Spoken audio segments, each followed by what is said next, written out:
Glory! Praise God. Amen. Amen. Praise God. Some of you, hallelujah, still did not clap. I'm amazed. Praise God. That's called disobedience. Amen. It's okay. We forgive you. Hallelujah. Well, praise God. Grab the Bible in your hand. Hallelujah. We greet our brothers and our sisters all over the world, especially number one, beginning from Malta and goes, obviously. We want to greet those in Switzerland, our brothers and sisters, and the church in Switzerland. Nos hermanos and hermanas a Svizzera. No so seguro se lo estoy diciendo bueno. Because they speak in Spanish. Hallelujah. Anyway, I want to greet also, voglio salutare tutti i nostri amici in Italia, quelli che ci seguono, la nostra chiesa anche sotto il Ministero Nazione per Cristo in Italia. Vi saluto tutti e vi amiamo e ci mancate molto. And I also want to greet our brothers and sisters in Kenya, in Uganda, in Pakistan, in India, in Nigeria, and South Africa, Australia. Hallelujah. Praise God. Great brothers and sisters, greetings to you from Australia, America, and other parts of the world. Let's grab the Bible in your hand and say this with me. Heavenly Father, I thank you for your word. Thank you for the blessing and for this great privilege that I can sit under the anointing of your word. Your word is healing, it's life to my body, to my soul, and to my whole being. I'm ready to receive the word of God, and I will never be the same again. In Jesus' mighty name, amen. Hallelujah. Praise God. Last week I started speaking to you about the importance of making God first. How many of you heard that message? If you did not hear it, please do yourself a favor, if you call yourself a true Christian, to hear the message. You will be surprised things that you will hear that you think or you thought you knew, and you find out that you didn't know. Amen. I've often said, if all those who claim to be Christians were genuinely committed Christians, we would not be meeting in this body, or in this building, I should say, but we would be meeting today in the stadium. I seriously believe that. And I believe that day will come too. How many of you believe that day will come too? Well, if two or more agree, it shall be done in Jesus' name. Hallelujah. Praise God. But one of the problems, if it's not the main problem with Christians, is commitment, faithfulness, which we will be judged upon. We will be judged upon our faithfulness. Okay? And truly living with the revelation of God being first in our life. So last week I started speaking to you about how we ought to put God first in our life. And that's not something I came up with. It's something that it's written all over the Bible. Okay? But many times, as I said, you hear preachers, and they try to do a good job. I believe that many try to do a good job. And they may tell people what God wants or desires, but then we forget to tell people how to apply what God wants, the practical side of it. Okay? Jesus was such a powerful communicator because he not only taught what God wants, but he revealed and he demonstrated and taught people how to apply it in their life on a daily basis, practical living. Amen? So preachers don't, it's good to be a theologian and know the Greek and the Hebrew, but people will leave from that church gathering knowing the Hebrew and the Greek, and they don't know how to live a Christian life or a Christ-filled life. Okay? So we, those who preach the word, also must concentrate on this area in teaching people how to apply the word of God in our lives. Amen? Hallelujah. And no preacher is perfect. We're also learning in that area of communication. We're all growing in that area of communicating God's truths. Hallelujah. But today I want to share with you something similar, but in a sense different. As we have learned last week about how to put God first in our lives, we also today are going to talk about Jesus being first of all. Now we're talking about Jesus. And yes, last week I spoke a bit in a general way about God, Jesus, okay? Putting God first. But now I want to talk to you about how Jesus is first. Do you understand? Jesus is first. We want to begin that Jesus Christ, I want to go to the book of Colossians, go there. Colossians, open your Bibles, young and old. Colossians chapter 1. Colossians chapter 1. You see, what does it mean when we say first? Why Jesus Christ is first? You know, some things, sometimes, because it's so easy to take things for granted, and when we've been fed the Word of God, you know, you, River of Love, are a blessed people. You are a blessed people, and I would boldly say more than you realize. Because not only you're blessed because obviously you're saved, and that is the biggest blessing, but you're blessed because you are fed the meat of the Word from this altar. Day, week after week. And it's very easy for us to be so pumped, blessed, built with so much knowledge. And in a sense, if we're not careful, we may veer off without realizing, not leaving Jesus being the center of it all. And we start thinking that we become the center of it all. What do I mean by that? Hello, what I mean by this? You see, in the end of last year, towards the end of last year, I spoke to you about our inheritance.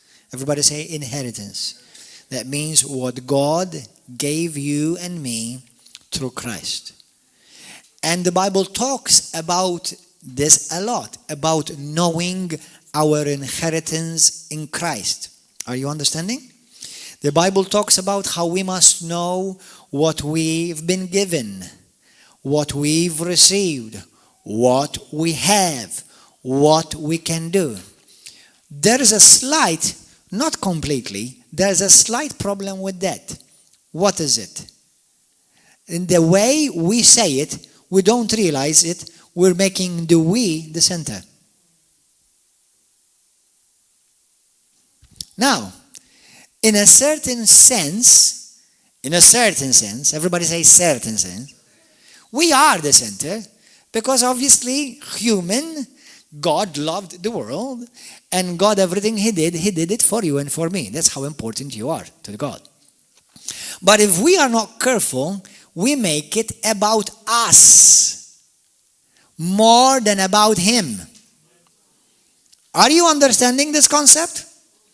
It's true that I can do all things through Christ. I can do all things through Christ. It's true. The Bible says that. It's true that I am the head and not the tail. It's true. The Bible says that. It's true that whatever I put my hands to, I is blessed. It's true. All of that is true. It's true that I have power and authority in the name of Jesus. It's true. All of that is true. Although there's one slight problem. It doesn't have to be a problem, but it can become a problem. Is that if we're not careful, we'll make it about us. What I can do, what I get, what I earn, what I achieve through Christ. And it almost becomes like as if Jesus is the secondary role, not the primary role. Allora, so therefore, while we continue to grow in our knowledge of who we are in Christ, what we have in Christ, and what we can do through Christ, let us reword it slightly. That we must be careful to balance that out, because that's a truth. That's a truth. But we must be careful to balance it out by saying this: growing in knowing who Christ is in me, not only who I am in Christ. The phrases are very similar, but one focuses on me and the other one focuses on Christ. You see how subtle is that? Do you see how subtle that is? Every day, even on my way here, I prayed, and when I say I prayed, prayed is not just begging or asking for things, and you can do that. Although as Christians we should never beg. But, I claim God's promises for my life. When I say I claim them, means I release them, I declare them, I prophesy them over my life so that I live God's word constantly. I live aware of His truth for me. But I remember Brother Hagin used to say something. Brother Hagin fulfilled his life in ministry. 10 years before he died, he prophesied when he's going to die and how he is going to die. And he exactly fulfilled it. So he is one of God's generals that ran the race and did not mess it up at the end. There have been many God's generals. Okay? And they've done wonderful, glorious things. And then they messed it up at the end. May God give me and you the grace that the things that we are doing today, we don't mess them up down the line somewhere. In Jesus' name, amen. But he said something else. He said something that really blessed me. He said, it is good that we Christians claim who we are in Christ and what we can do in Christ. But it's also good to claim what we are without Him. I can do nothing without Him. Jesus says, you are nothing without me, and you can do nothing without me. It's good to say, I can do all things through Christ. But it's good to also remind yourself, I can do nothing without Him. And that balances it out. And it's good that we remember, it's not just about who we are in Him, but magnifying Him more by saying who He is in me. Yeah, are you understanding? Because when I focus about who He is in me, I'm making it about Him. When I say who I am in Him, although it's the same, but it sounds as if the focus is me. Are you understanding this? Are you understanding this, brothers and sisters? Hallelujah. So, in this message today that I want to share with you, I believe the Lord has put it on my heart so that in the beginning of this calendar year, we will get refocused. Get refocused. Amen. Refocused. Refocus. That means make sure that you adjust your focus well and make sure that you place Jesus where He rightly belongs. I'm not the center. He is the center.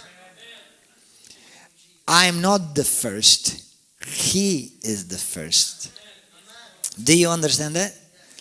And I believe you all understand it, but it's good that we ponder it and we remember it. Hallelujah. Praise God. So Colossians chapter 1 now. Hallelujah. Blessed be the name of Jesus. So say this with me. Thank you, Lord, for who you are in me. You are my glory. You are the head, Lord. You are the King. You are God. You are everything to me, and you are everything I need. Hallelujah. You see, by beginning say you, I put the focus on Him. It's nothing, you're not sinning if you say who I am in Him. You're not sinning. But I think it's good that we balance it so that we don't lose focus and remind ourselves that all of this that we're living, it's all about Him. I exist for Him.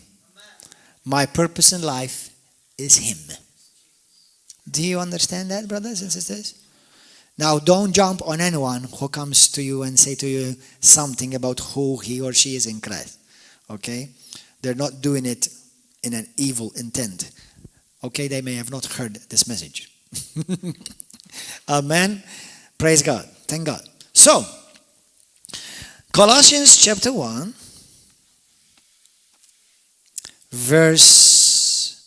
let's start from verse 11. Or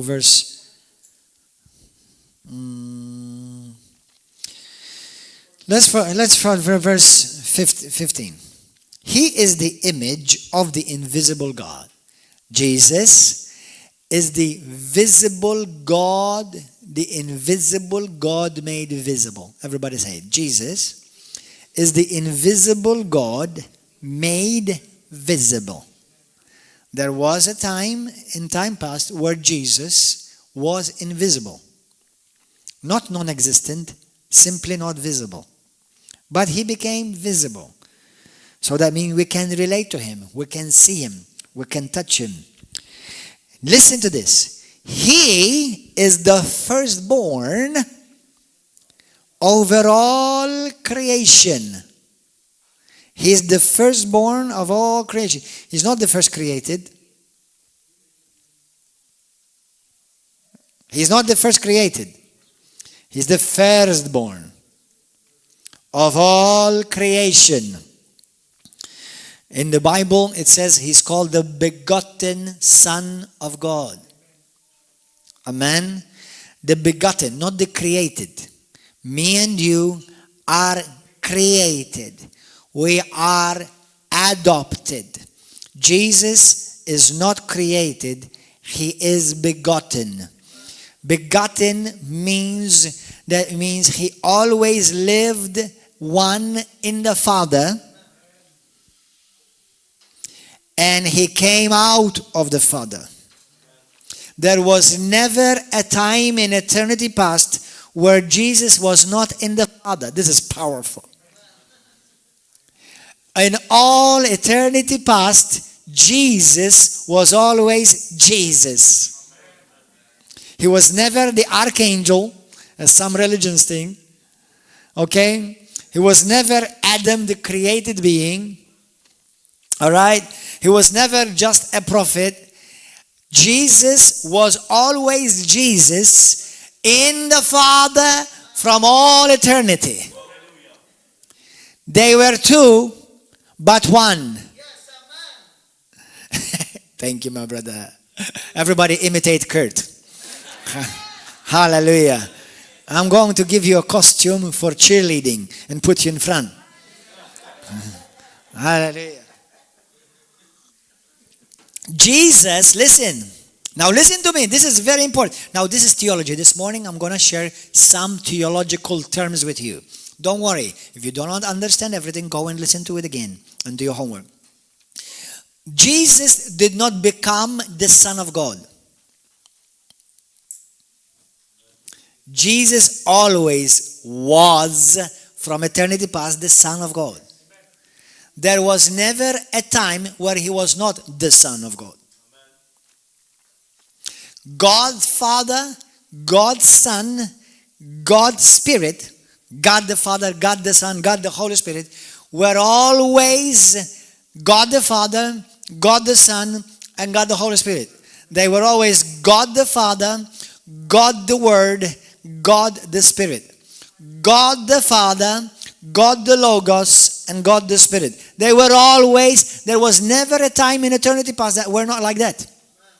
Amen? That's it. That is the Trinity. Okay, now, but we're talking about Jesus is first. Hallelujah. So Jesus was begotten of the Father. Me and you were adopted by the Father. We are adopted sons and daughters of God. Now listen to me. What is the middle ground here? The Bible says that As Jesus is, so are we. Absolutely 100% right. Do we share the same nature of Jesus Christ? Yes or no? Absolutely. But we are the created. He is the creator.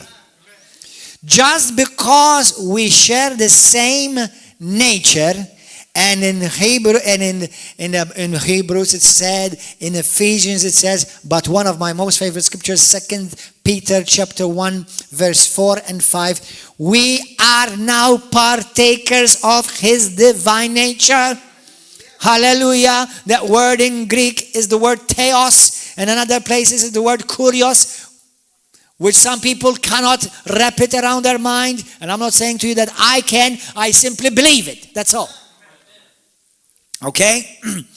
But we share the same nature, but we've been given that nature. Jesus had it always. Jesus never was given the nature of a divine being.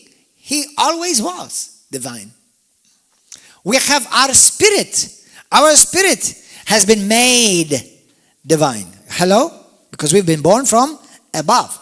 But we are not the begotten sons of God. We are the adopted sons of God. Okay? We were made. Jesus always was. Amen. Now, one day there was a man of God who went to heaven. Now, you know, I know some people say they went to heaven and all they went is Pachaville and they got drunk. They didn't go to heaven. You know, and they start seeing things and they were not seeing heaven. They were seeing visions, you know, made by drink in their mind. But there are people who truly, I believe, visited heaven. Number one, Paul was one of them. And if God did it with Paul, why wouldn't he, if he wanted to, do it with others? Amen? And one man of God who said he saw heaven, when he saw the throne room of God, because obviously to explain in human terms the Trinity, it's not easy. But just because it's not something that I can comprehend, but I can apprehend. Everything in the Bible can be apprehended, not necessarily comprehended. That means, though I can accept it, it doesn't necessarily mean I can understand it. But we should be able to communicate well enough for people to be able to know what we believe. It makes some certain amount of sense, but not completely understand it. Because the Trinity, that's the expression. You know. But it's real. It's the truth. But I love the way he expressed it. He said, when I looked at the throne of God, I saw Jesus. But at the same time, it seems like I was seeing the Father. And he said, while I was in heaven, I was like, sometimes I'm seeing Jesus, another time I'm seeing the Father. Sometimes I'm seeing Jesus, sometimes I'm seeing the Father. He said, it's like they moved exactly the same. They were in sync. It's like, that helped me understand more. Because what did Jesus say? If you've seen me, you have seen the Father. Jesus and the Father do not have two pairs of footsteps. They walk in the same shoes. They walk in the same heartbeat. They move the same. Amen? Do I totally understand it? No. But in my spirit, I can accept it. It makes some certain amount of sense. Okay? Now, having said that, if you did not notice, many of the titles of the Old Testament, we see them in Jesus. We see them in Jesus. Many of the titles and descriptions of God and what God can do, we see them in Jesus. I want to share some things with you this morning, which you do know, but I want to say them also for maybe some beloved Muslims who may be watching this message, or other religions who may be watching this message. In the book of Colossians chapter 1, he said, he is the image of the invisible God, the firstborn of all creation. Why is he firstborn of all creation? For by him all things were made or created that are in heaven and that are on earth, visible and invisible, whether thrones or dominions, and principalities or powers. All things were created through him and for him. Hallelujah. And in him all things hold together. In him all things hold together. He is the head of the body, and the church, who is the beginning, the firstborn from the dead. That's a theology all by itself. Yes. That's a theology all by itself. One day we'll get into that. Okay? Who is the beginning, the firstborn from the dead. Now, listen to me. The Bible talks about how Jesus was the first to rise from the dead. That's what it says in the book. Well, we just read it here. Okay? But there's so much theology in this verse. I'm not going into it. It doesn't say just raised from the dead, but the firstborn from the dead. I'll stop there. Just go into it. But the incredible thing about this is that you may wonder, say, Pastor, there were other people who were raised from the dead before Jesus was raised from the dead. Right or no? Were there other people who were raised from the dead even in the Old Testament? Even in the New Testament? Jesus himself raised people from the dead. The apostles themselves, in Matthew chapter 10, he told them, go and raise the dead. Amen. So there were people raised from the dead. Okay? So what makes Jesus being raised from the dead different, and he becomes the first in it? How is that? Jesus Christ wasn't just raised from the grave. Many were raised from the grave. Jesus was raised from the very place of the dead. And Jesus, in one point, I know this, listen, I said, we may not always understand everything, because not everything is given to be comprehended, but all things have been given to be apprehended. Meaning that when Jesus died, he died with all the sins of the world. He died with all the curses of the world, with all the sicknesses of the world, with the wrath of God over him. So in that line, he was the firstborn to rise from the dead. The Bible says he is the firstborn of many amongst many brethren. Firstborn among many brethren. Everybody say firstborn among many. Not just brethren, sister and true. We're going to see this in the scripture. But are you noticing the word first? Are you noticing the word first? And listen, why is he the firstborn from the dead? That in all things he might have preeminence in everything. So Jesus is not just he doesn't just occupy, listen to this, because you need to listen carefully. Jesus does not occupy a position. Jesus himself is first. Jesus just, not only he does first, Jesus is the first. In the book of Proverbs chapter 8, it speaks about wisdom, actually. How wisdom was brought forth, was born. Okay? But if you read the whole chapter, let me ask you this question, because Jehovah's Witnesses use that chapter too, to show that Jesus Christ was created. Let me ask you a question. You precious Jehovah's Witnesses, well-meaning but deceived. Let me ask you a question. Was there any time in all eternity past God did not have wisdom?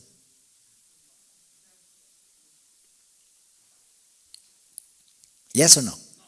No. There was never a time where God did not have wisdom.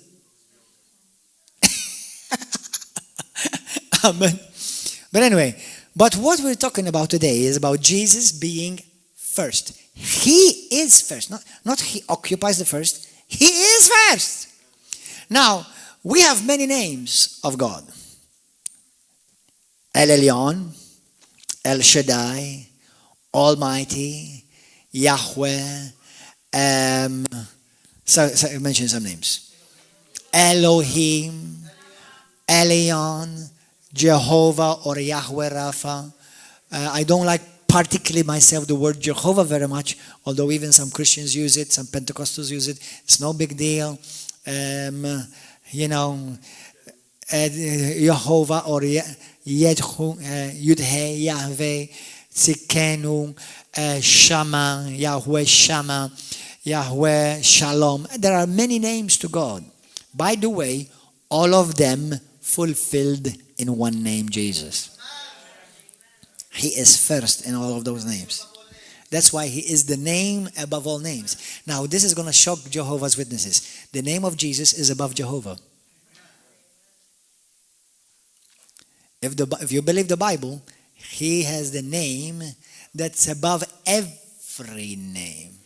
Now, number one, to be honest, even though when Moses asked in the book of Exodus, asked, whom shall I say that sent me? What's your name? He said to them, I am that I am. I am what? I am your healer. I am your provider. I am your life. In short, I'm your everything.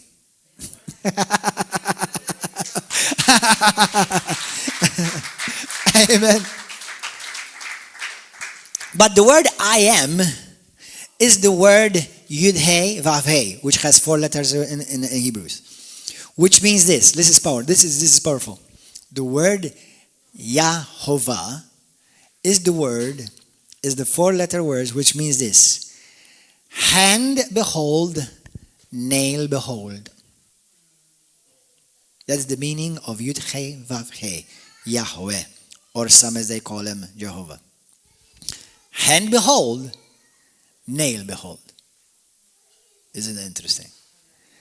Every name of God, and one day we will do a study and a preach on this, reveals something about him. And it's a redemptive name. Now, it's a redemptive. That means it brings redemption to your life. Everything that he does. Everything that his name represents. Hallelujah. Now, when we say that Jesus is first is saying, if we do not recognize that Jesus is first, listen to me, and that he occupies every first place in our lives, listen, Christians, you who say that you love Jesus, if you do not leave him first, he will occupy no other place. Because God and Jesus will never occupy second. For me and for you, if we do not keep him for who he is, the first, we insult him, we degrade him, and we can no longer call him Lord, the head, sovereign, the king, above, or supreme. All those names means, and they refer to the first. Why is he first? There's no one before him. No one. There's no one that can replace him. He is the first. He occupies the first place in our life, and that's when you are truly born again. You see, Jesus will never come into your life. Like, for example, some people say, one day there was a Buddhist, and he says, yeah, I accept Jesus, I accept Krishna, I accept Buddha, they're all good. No. That Jesus you said you accepted is not Jesus. Jesus will, if the moment Jesus comes into your life, he will kick out Buddha, he will shout out Krishna, and he will clean house.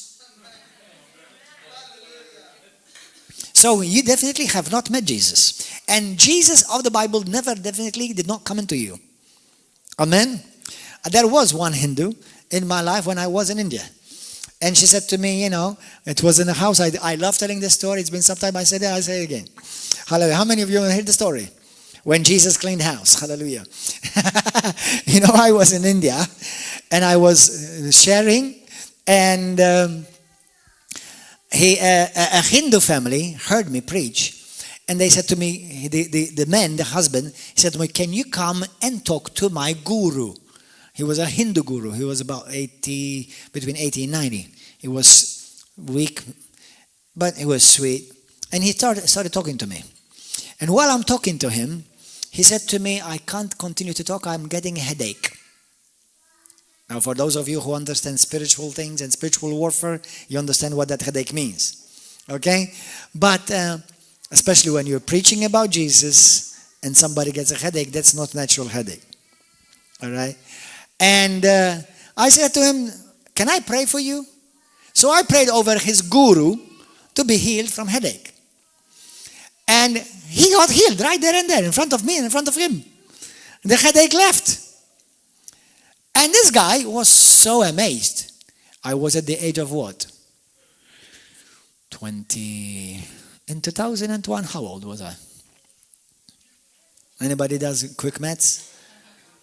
How much? In 2001, how old was I? I am 49, minus, come on, somebody work it out quickly. 19. I was 29, something like that. I was around 29. And so when he saw this young guy, good looking as I am, hallelujah, and praying over his Hindu guru and healing his Hindu guru, his teacher, he was really shocked. Listen, for us, we see people getting healed here. For you, it's like peanuts. Yeah, we've seen that before. But they don't. So he said to me, he said, wow. He said, you've healed my guru.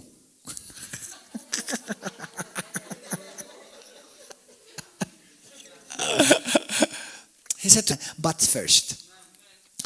Okay? He said, as soon as I enter this house, the moment I enter this house, I see his wife. And the Lord said to me, tell her, she has a demon inside of her of Hunaman. And she suffers from insomnia. You cannot sleep. Okay? And from, what is that word, that disease that you vomit food? Bulimia. And she suffers from bulimia. And as soon as I told her that, I said to her, this, and this. She said to me, are you psychic? I said, no, I'm a Christian. He said, how do you know these things? She said, well, Jesus just told me and he wants to heal you. So, but she said to me, hold on, she said to me, but I'm a Hindu. I'm a devout Hindu. Okay? She said to me, I was born on a Tuesday. Apparently Tuesday is the day for Hunaman. I don't know anybody from Hindu background. Hunam, apparently to her, Tuesday was the day. Very powerful God. This is the monkey man. Have you ever seen the monkey man? Monkey man, And she said to me, he's very powerful. I said to her, listen, I said, if he is powerful, why hasn't he healed you? If he is powerful, why hasn't he healed you? Let alone he's causing you these things. I said, Jesus Christ wants to set you free. I spent 3 hours talking to her. And after 3 hours, to be honest, I was tired. And I said to her, listen, let's cut to the chase. Let's cut this short. Okay? Because I cannot teach you all theology right now, I said, I shared with you about the gospel. I shared with you about Jesus. I said to her, let's do this. I said, you said to me that your God is a powerful God. Yet he's never healed you. And I'm telling you, he's the one that's causing you the sickness and disease. Now, can we do this? I said to her, if your God is the true God, I'm ready to worship him. I said, but if Jesus is the true God, the only God, the first, the one that occupies first in all of the universe, I said, will you worship him? She said to me, that's hard for me. I've been a devout Hindu for 30 years, over 30 years. I said to her, listen, I said, what about if you pray to your God to heal you right now and to deliver you? And I pray to my God and he will deliver you. I said, listen, the Bible says how I am possessed with my God. I'm possessed. I said, but you're possessed too. We're both possessed. I said, but if my God is the true God, my God is about to clean your house. He said to me, you're crazy. I've never seen anyone like you. Hallelujah. Amen. So she said to me, okay, you pray. So I prayed over her. She started manifesting. Demons started coming out. And both gave their life to Jesus, the first, the only one, the King of Kings and the Lord of Lords. Hallelujah. Praise God. That's called evangelism, Jesus style. Amen. Praise God. But that's it. Sometimes, you don't need to argue. Just, get it over with. Let Jesus come and clean house. Hallelujah. So, I remember for some religious people who say, yeah, Jesus, I love Jesus. Yeah, I can accept Jesus. No. You can't have to reject all the other false gods. That's right. For he is the only one. He is the first. And he is the last. Now, there's a powerful revelation about the last. The word last means there's no one after him. There's no one above him. There's no one coming again maybe to replace him or to upgrade his message. Now let me share with you something, and I want to share this with our beloved, precious friends, Muslims. In Surah 57, chapter 57 of the Quran, from verse 1 to verse 3, something interesting is written about God of the Muslims. His name, they call him Allah. It says in the book of Surah 57 that he is the Alpha and the Omega. He is the first and he is the last. Go to the book of Isaiah quickly right now. Hallelujah. Are you blessed this morning? Praise you, Jesus. Isaiah Rabasoko Brasantaya. Hallelujah. Thank you, Jesus. Isaiah 44. 44 verse 6. Listen to what it says. Thus says the Lord, the King of Israel. That word, the Lord, is the word Yahweh. He is the King of Israel. And his Redeemer, the Lord of hosts. I am the first. And I am the last. Beside me, there is no other God. Beside me, there is no God. So the God of the Old Testament is the first and he's the last. But what about if Jesus said that? Do we have now two firsts and two lasts? God, the Bible in the Old Testament is called the only Savior. But Jesus says he is the Savior. God says in the Old Testament, and the Jews quote him in the New Testament, only God can forgive sins. But Jesus forgives sins. So for Muslims who say, but Jesus never said he is God. Read the Bible again. Asking for the Holy Spirit to show you. As a matter of fact, I make you a Christian without the New Testament. I can make you a Christian with the New Old Testament only. And if you allow me, I will turn you to Christ by the Quran. Using the Quran only. But the problem is, many Jews don't read their Bible. Many Muslims don't read their Quran. And many Catholics don't read their Bible and their New Testament. That's why the Bible says, my people perish for lack of knowledge. There is enough evidence that Jesus Christ is the only one in the Quran that I don't need to use the Bible. The Bible says that Jesus Christ is the only one born without sin. And there's only one without sin in the whole world and universe and all creation, God.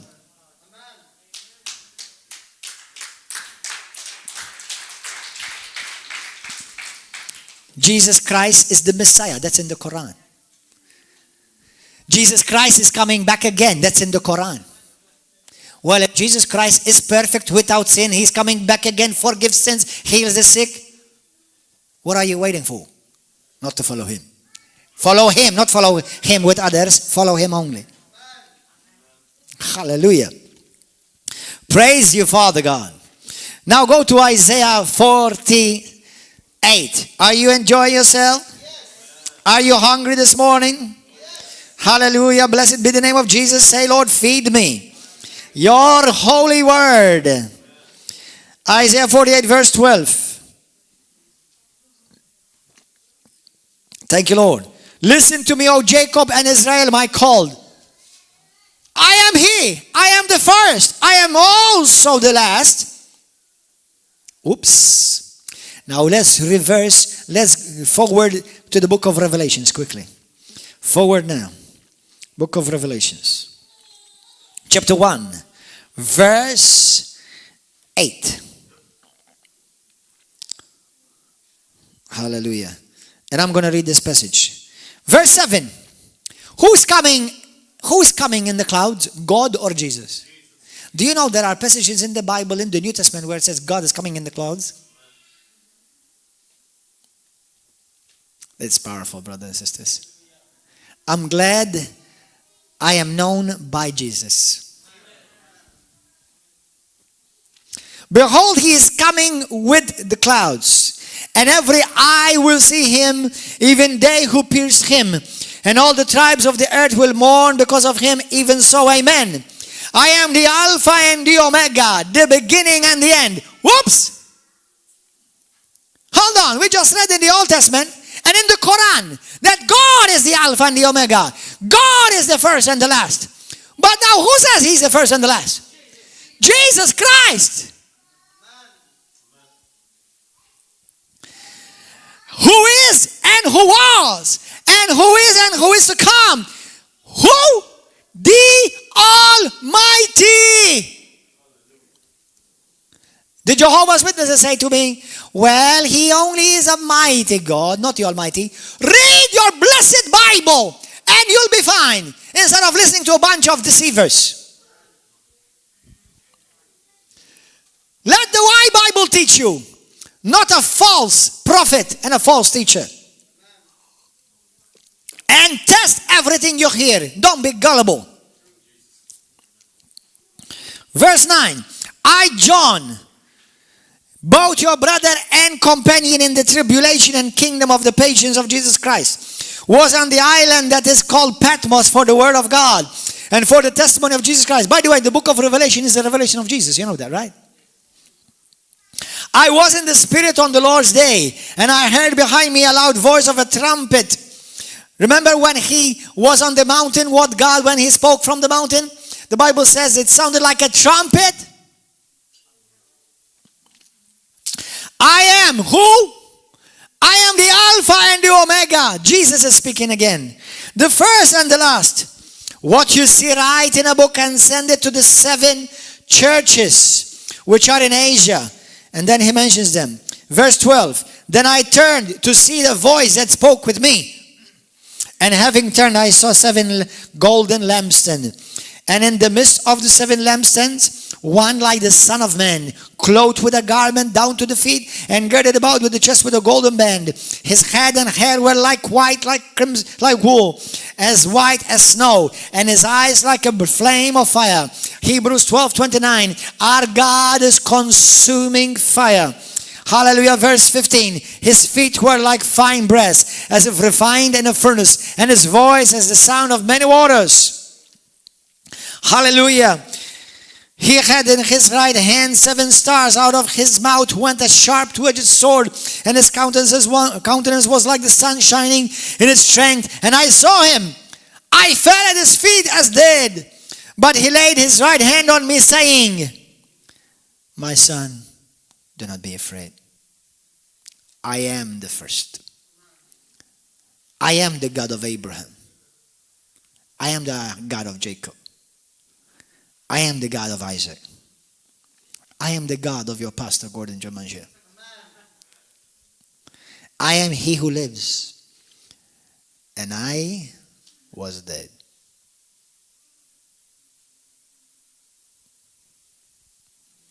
Can I completely understand this?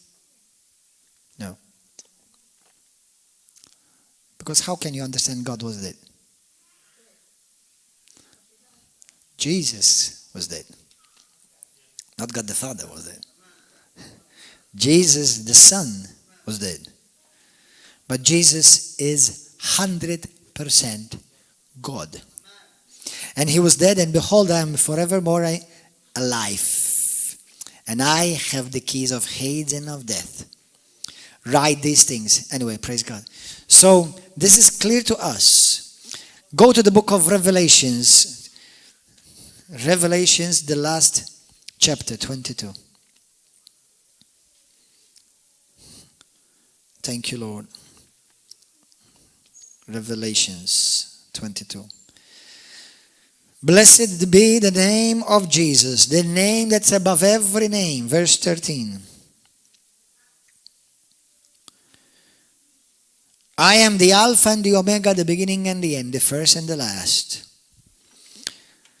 So he is first. He occupies the first. He is the God of the Old Testament, revealed in the New Testament. Blessed be the name of the Lord. Now, I want to share with you this. I'm almost done. Praise and worship. Would you please come? In Matthew chapter 21, Jesus speaks about a parable. That God sent servants. He had a vineyard. Remember that? Where God, the master of the vineyard, he sent servants to work in his vineyard. Until he went away and he told them, I'm going to come back. Okay? And the Bible says the first batch of servants he sent, they stoned them. They persecuted it. Then he sent another batch. Some of them they killed. Then he sent another batch. And some of them they killed and persecuted and cast out again. And then this is interesting. And the Bible says, and then finally God sent the last, his son. God sent the last. He is the first and he is the last. Now, isn't that interesting? That Jesus Christ, God the Father, God of the Old Testament, he sends his son and he calls him the last. Now, interesting. Before Jesus came, we had hundreds of prophets come before him telling about his coming. Do you know how many prophets have come since Jesus? None. Because Jesus is the last one to be sent. Muhammad was not sent from the same God. And he's not in the same lineage of all the other prophets, nor of our Lord and Savior Jesus Christ. That's why, but today we believe in prophets, don't we, Pastor? Yes, we believe. But the prophets that God sends today point us to Jesus and they preach the same gospel of Jesus Christ. And God warns us that if anyone preaches a different gospel, then that which we have heard preached from the apostles and Jesus himself, he will be cursed. And they are not from God, but they're from hell. Because true prophets of the Old Testament, they pointed the people to the Messiah. And they called him God. Isaiah called him the Alpha and the Omega, the beginning and the end. The prophets of the New Testament, okay, they don't add to the Bible. They don't add to the revelation of who Jesus is and the revelation of the Word. But they point us back to Jesus. They say, you must go to Jesus. You must turn to Jesus. Any true prophet will turn you to Jesus. True prophet is not just because he does signs and wonders. Make sure that he preaches the gospel. Amen. Hallelujah. Jesus is Colossians chapter 1 verse 18 and Acts 26 verse 23. He is the first born son. He is the first one to rise from the dead. He is the first fruits.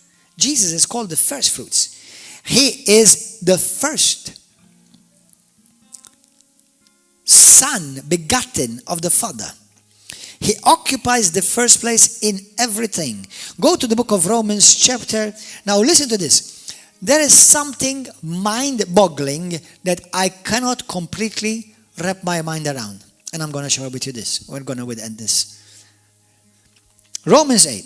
Listen to this. Romans chapter 8. Romans 8. Verse 29. Look at this mind-boggling, mind-twisting scripture. For whom he foreknew, he also predestined to be conformed to the image of his Son. What? We have been predestined to be conformed. Conform. There's a form, and God made us like that form. Into the image of his Son, that he might be the firstborn among many brethren.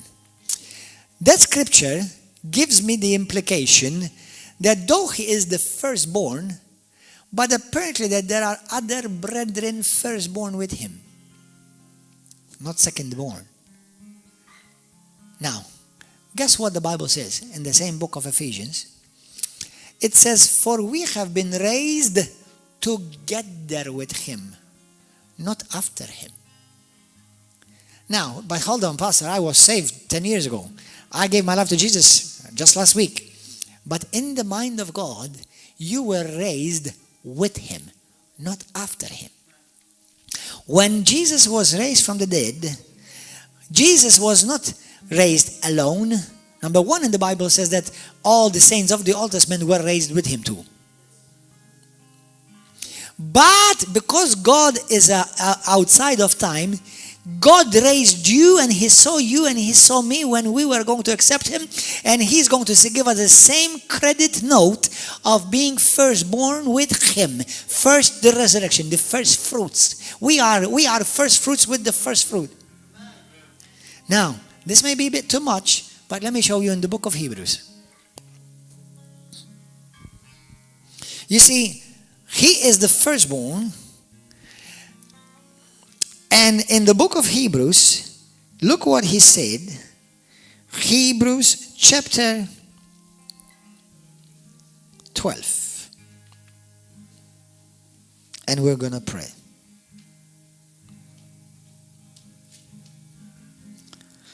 Hallelujah, hallelujah.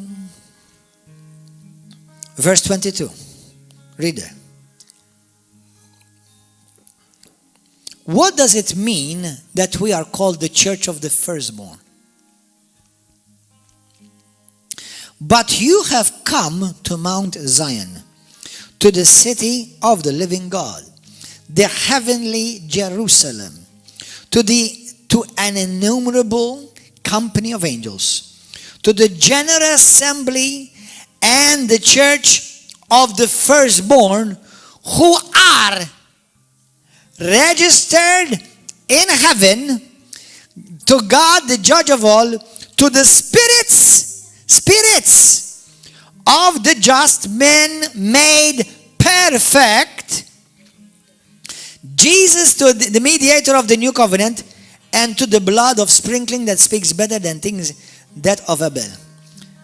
I don't know if you got that, but let me share with you this. God's word. Look what it says in God's word. 23. You came to the assembly of, watch, listen. This is God's word translation. And to the assembly of God's firstborn children. What? Brothers and sisters, this is an incredible, powerful revelation. Jesus is the firstborn. But when you accept him as Lord and Savior, he makes you first too. That's why the Bible says that we sit together with Christ, not under Christ. That's why the Bible says we sit at the right hand of God the Father, not under his footstool. This is mind-boggling, but it is Bible. Jesus made me equal with him. He calls us, not only he is the firstborn, but he's the firstborn among many firstborn. That's what the Bible is saying there. Are you seeing it? How many of you are? Anyone who's not seeing this? Are you seeing this, brother? You're not seeing? But are you looking at the Bible? If you're not looking at the Bible, then you have to look at the Bible. He's saying that. Look what he's saying. He's saying, to the assembly of God's firstborn children. God's word. Whose names, not name, he's not talking about singular, the names of the firstborn children are written in heaven. Are you understanding that now? Are you understanding that? Dig deeper. Dig deeper. In Revelation chapter 2, verse 4, what does Jesus say to his church? He is the first love. Because in Colossians 1:15, he occupies the first place in everything. Are you understanding this? Now listen. What does it say in 1 John? It says, how God loved you first. He loves us. We love him because he loves us first. Brothers and sisters, I said yesterday and I said last week, when you put God first, God will never put you last. As a matter of fact, when you put God first, he puts you first with him. Hallelujah! Thank you, Jesus! Hallelujah! Some of you are still thinking about it, whether to clap or not. Did you find that? Did you see that? Does it say the firstborn? Yes. The assembly. The whole assembly is firstborn. I know. You know, for many, you know how they understand it? That we are the church of the firstborn Jesus, which is true. But in that scripture, that's not what it's saying. That scripture is saying that the whole church is called the firstborn. Those who are truly his. If we've been raised together with him, how many have been raised together with him? How many have been raised up together after him? How many have been raised after him? You see, for you, let me help you understand it more. Hopefully this will help you more. If you were in Christ, how many of you are in Christ? Then when were you raised? When he was raised. Because you were in him. The Bible says, God was in him to reconcile the whole world together back to him. So when Jesus Christ rose from the dead, in the book of Matthew chapter 27, verse 49 and 50, it says the whole Old Testament saints, they were raised together with him. But those were made visible. People saw that. But spiritually speaking, legally speaking, we are also raised together with him. Remember, to God today, what is today? To God, what is today? Today. Now. To God, today is now. To you, today is today. And tomorrow it will be yesterday. To God, tomorrow it will be me now. Because God lives in eternity. We live in time.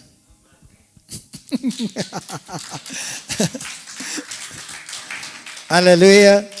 Praise God. Let's all stand. Hallelujah. Now, if you've never made Jesus your first love, this is your time to make him your first love. And to make him first in your life, in every area of your life, and in everything in your life. Hallelujah. Let's lift up our hands. If you are following this message on YouTube, Facebook, hallelujah, may God, by the Holy Spirit, illumine this message in your heart. And today give you the grace to be able to truly make him your first and only. Because there is none after him. If you're ready to make Jesus Christ your Lord, your supreme God, ruler, master, and king, and ask him to come into your life to save you, heal you, deliver you, and forgive you of your sins. Say this prayer with me. If you are here, anyone here in this place, you want to give your life to Christ, say this prayer with me right now. Say, Heavenly Father, thank you for your Son, Jesus Christ. He is first, and He occupies the first in everything. And I want to ask you, Jesus, to come into my life and be first in everything in my life. Now, Lord, I believe in you with all of my heart. And I believe that you died for me on the cross. And on the third day, you rose again, alive, defeating sin, death, and the grave. And I believe, according to your word, that when you rose from the dead, you raised me together with you. And today I'm seated with you, seated with you in heavenly places in Christ. I thank you, Lord, for changing my life, for saving me, and for giving me a new beginning. Today, I belong to Jesus, and I'm one with Him in the Spirit. All my sins are forgiven, washed away, and I'm a new creation today. I give you praise and glory in Jesus' name. Hallelujah. Praise God. Hallelujah. Praise God. Praise God. If you are watching this message, no matter where you are from all over the world, no matter where you are, if you accepted Jesus Christ for the first time in your life, we want to send you this booklet for free, no matter where you are in the world. Just send us your name, your address, and we'll send you this booklet, The Promise of Jesus Christ, so that you will begin a new life in Christ. We have this booklet in Italian, Spanish, Arabic. We have it in Polish. We have it in Greek. We have it in other languages. And let us know how this message has blessed you. And if this message or this ministry has in any way touched your life, encouraged you, built you, drawn you closer to Christ, and you want to help us and support us financially, you may visit our website, riveroflovemalta.org, and you can donate through Revolut, through bank transfer, or through check. And every seed that you plant for the gospel of God to be preached all over the world and to help people grow in the Lord, God will multiply abundantly back to you.